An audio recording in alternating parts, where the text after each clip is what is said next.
Voyage dans un pays aux mille sourires, un des plus fascinants pays d'Afrique de l'Ouest, à la rencontre d'une population authentique et chaleureuse.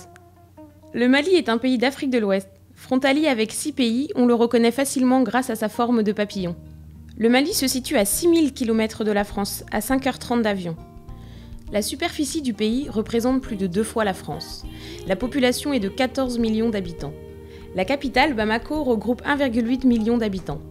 À l'arrivée, l'immersion est totale dans cette capitale cosmopolite et grouillante d'activités.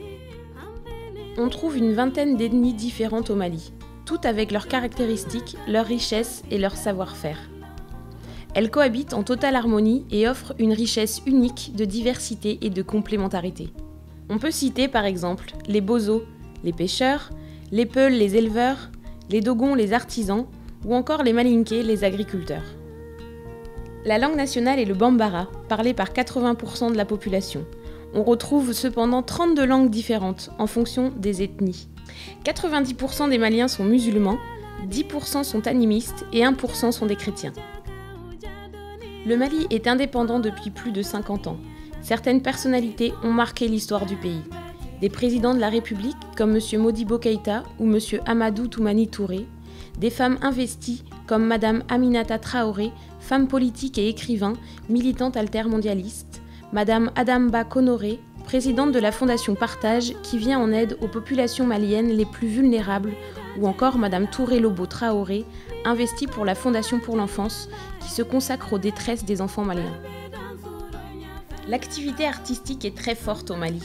Le pays est célèbre pour sa musique et ses musiciens qui occupent une place importante sur la scène musicale d'Afrique. Salif Keïta, Ali Farka Touré, Rokia Traoré ou encore Oumou Sangaré. Les Maliens sont de grands danseurs, élément essentiel du patrimoine culturel. Danser, c'est témoigner d'une connaissance et la transmettre. Le langage du corps est commun avec l'esprit.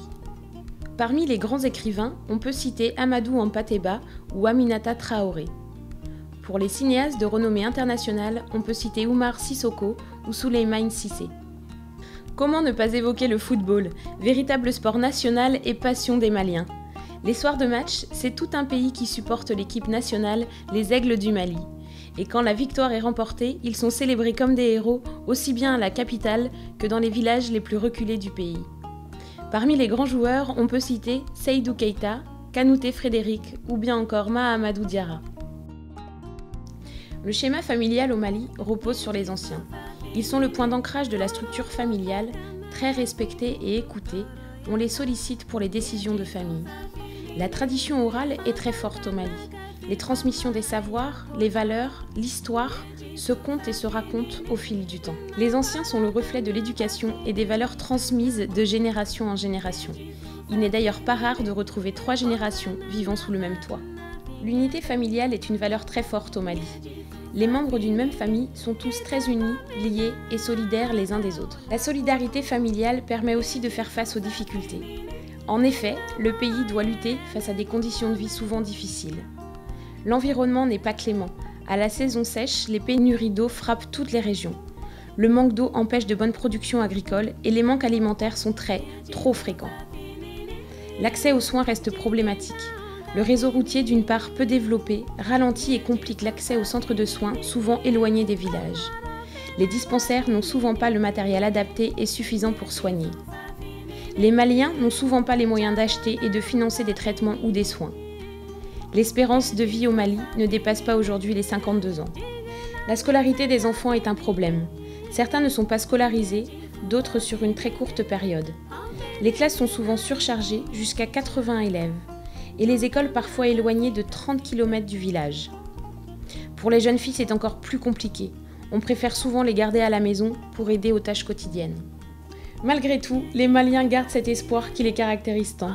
Les mentalités évoluent et les associations et ONG se mobilisent pour améliorer l'accès aux soins et la scolarité ou améliorer les équipements dans les villages.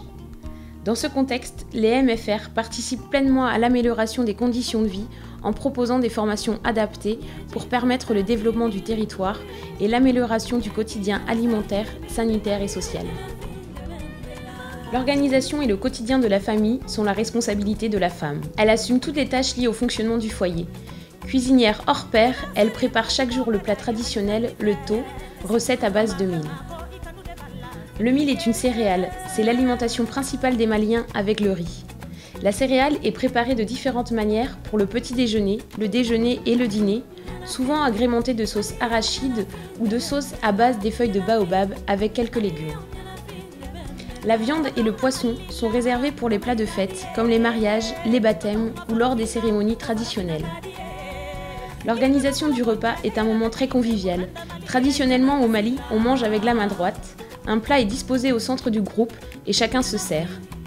Partager un repas est un moment très chaleureux.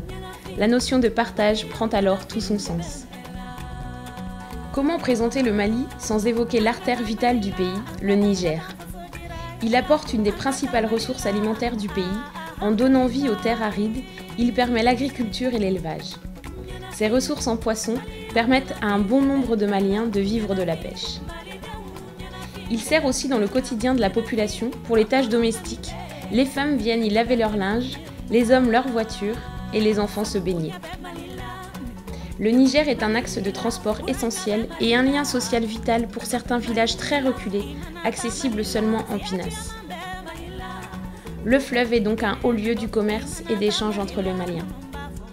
Des paysages surréalistes, des édifices majestueux, des villages authentiques font du Mali une destination touristique internationale. Le Mali présente de nombreux sites historiques comme la mosquée de Djenné, la bibliothèque de Tombouctou. Des paysages magnifiques comme le mont Ombori, point culminant à 1150 mètres d'altitude. Des villages authentiques comme le pays d'Ogon, désigné au patrimoine mondial de l'humanité par l'UNESCO pour sa beauté naturelle et son importance culturelle. L'artisanat est aussi riche que varié et le savoir-faire des Maliens dans ce domaine n'est plus à prouver. Les Dogons, connus pour cet art à travers leurs masques mythiques, mais aussi d'autres ethnies pour le travail du cuir, de l'ébène et de l'argent. Partir au Mali, c'est partir à l'aventure, se laisser embarquer dans un nouveau rythme, dans un nouvel environnement, dans un tout autre quotidien. Partir au Mali, c'est avant tout partir à la rencontre d'une population qui fait de l'accueil de l'autre un honneur. Vous savez, cet accueil simple où partager un plat, le thé, échanger, se découvrir reste l'essentiel. Et nous permet bien souvent de redécouvrir ces choses simples et cette richesse de l'ouverture sur l'autre. Partir au Mali, c'est aussi souvent se retrouver soi-même, retrouver les valeurs de partage, de solidarité et de respect. Observer et apprécier le temps qui passe, mesurer les combats à mener au quotidien, admirer la débrouillardise et l'ingéniosité, respecter l'authenticité du peuple. Le voyage bouleverse, bouscule, interpelle, et nous rentrons de cette aventure plus tout à fait les mêmes, pas complètement changés, mais grandis, nourris de ces formidables rencontres.